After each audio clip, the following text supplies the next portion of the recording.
The current high levels of inflation in both the US and Europe have given central bankers an opportunity to understand better how little we understand about inflation, US Federal Reserve (Fed) Chair Jerome Powell said.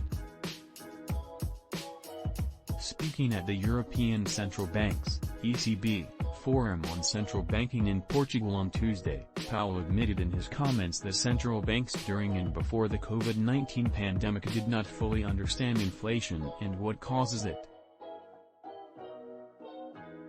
Powell said that the current high levels of inflation were not predicted by economists and the models they used, which he said were largely based on the Phillips curve. According to Powell, nearly all forecasters expected an inflation level below 4% for last year. However, they were all using the same Phillips curve model, which he said was just not capable of producing high inflation.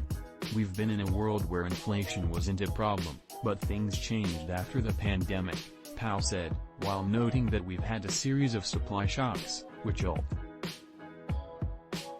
The same view was also shared by Agustín Carstens, general manager of the Bank for International Settlements (BIS), who said during the same discussion that central banks still don't fully understand inflation. "We understand inflation a little bit better now, but not fully," Carstens said. Commenting on how the Fed will now work to bring inflation back down, Powell made it clear that although we can affect the demand side, we can't affect the supply side, really. Powell further said that growth will need to moderate in order for inflation to come down, and said this is what the Fed.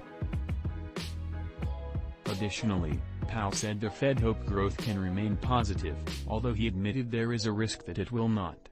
"Certainly, there is a risk we will go too far," he said about the Fed's rate hikes, before adding that failing to restore price stability would be an even bigger mistake.